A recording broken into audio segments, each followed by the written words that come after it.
Most people look at Genghis Khan and see a barbarian, a force of nature, a man who moved like a plague across the map and left silence where civilizations once stood. That is a comfortable explanation. It keeps the scale of what he did safely in the category of catastrophe, something that happens to the world, not something a man architects. But that is a coping mechanism, a story the sedentary tell to avoid studying what they fear. The reality is clinical. Genghis Khan was not a natural disaster. He was a philosopher of power, and his philosophy was a machine engineered from poverty, exile, and cold steppe logic. Today, we take that machine apart. He was born Temujin approximately 1162 into a minor Mongolian clan on the edge of survival. His father was poisoned by rivals when Temujin was 9. His family was abandoned by their tribe. He was left to starve. At 16, he was captured by enemies and held in a wooden yoke, a kang, a device designed to humiliate and break. Most men in that kang learned to accommodate the world that put them there. Temujin looked at it and began to calculate. This is the doctrine of total mobility, the foundational law of everything Genghis Khan would later build. In the years following his escape from captivity, Temujin made a decision that was not tactical but philosophical. He would never again anchor his power to a fixed position, not a castle, not a city, not a throne room, not a bloodline's territory. The steppe itself would be the weapon. Movement would be the advantage no enemy could neutralize because no enemy could hold what they could not find. Conventional armies of the era were built around terrain. They held cities, defended walls, occupied choke points. Temujin's army was built around velocity. His cavalry could cover territory that sedentary forces took weeks to cross, and they traveled with everything they needed. The yurt was not a symbol of poverty. It was a tactical doctrine made material.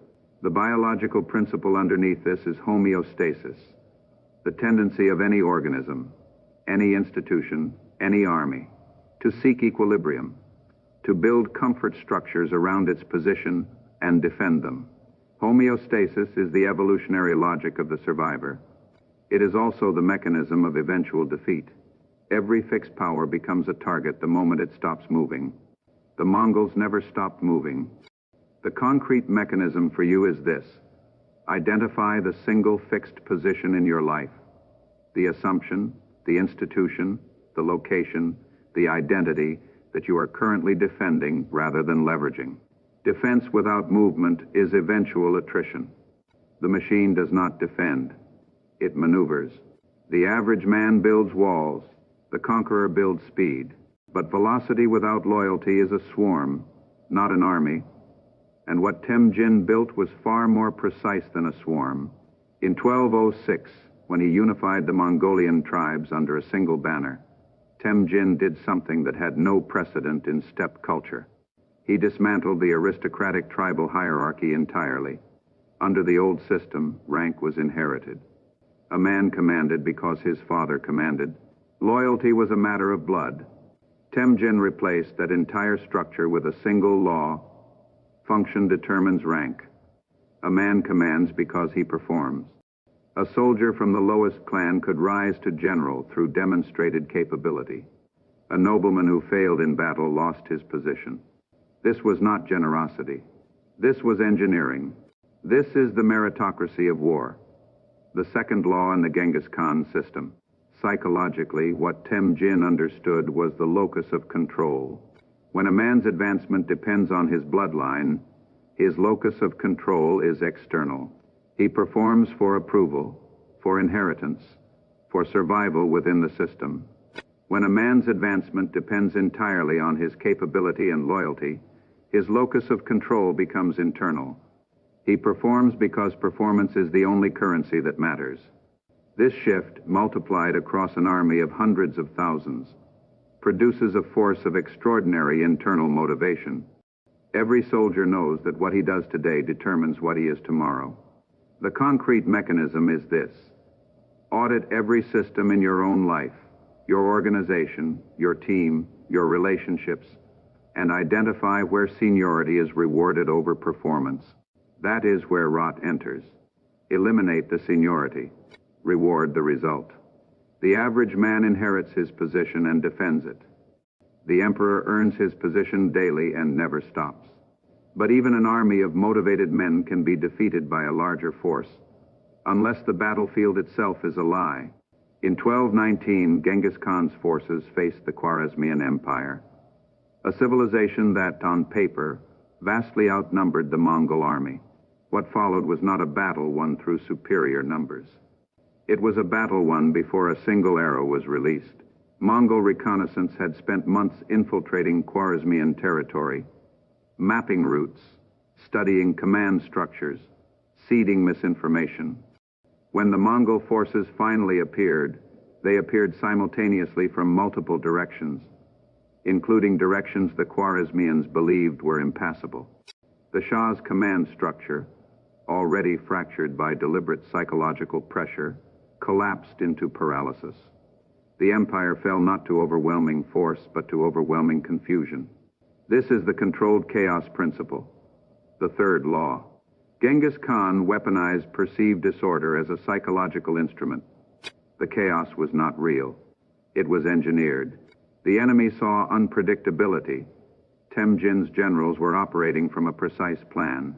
The philosophical principle underneath is Nietzsche's will to power, not as dominance over others, but as complete mastery of one's own direction, while the environment fractures around you. Chaos is only chaos for the man without a map. For the man who drew the map, it is a controlled environment. The concrete mechanism in your own domain, your industry, your competitive arena, identify the one variable your competitors treat as unpredictable, and build a systematic understanding of it. Where others see randomness, you see a pattern.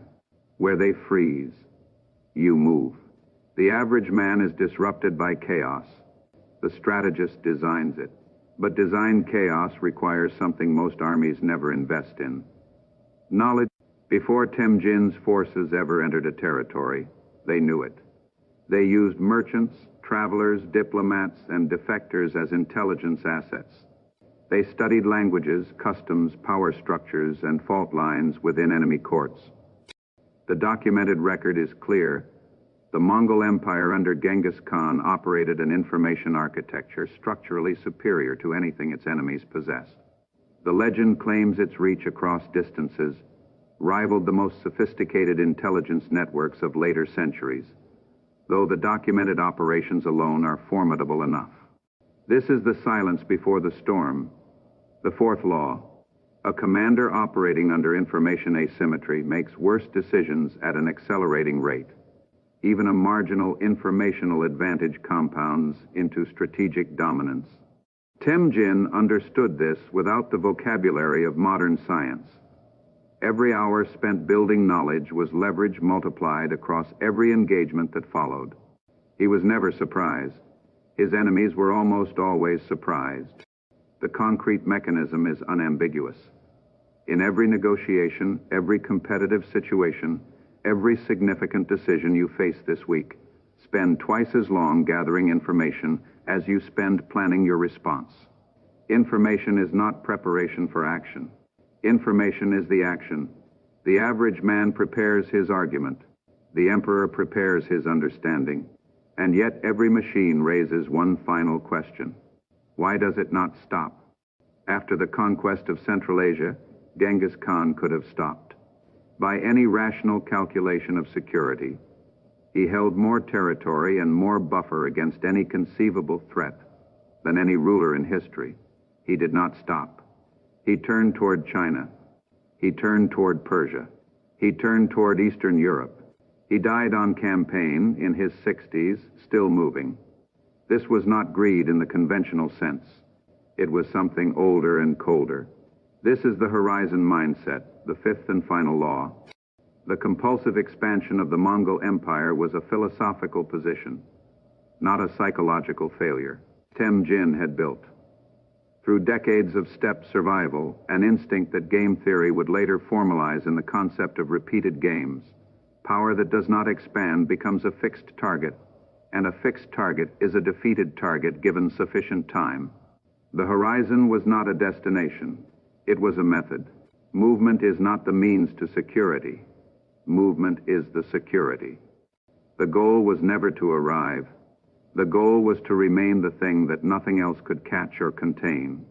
In your own life, the horizon mindset means this: the moment you stop expanding, your skills, your capabilities, your reach, you begin the countdown to irrelevance, not dramatically.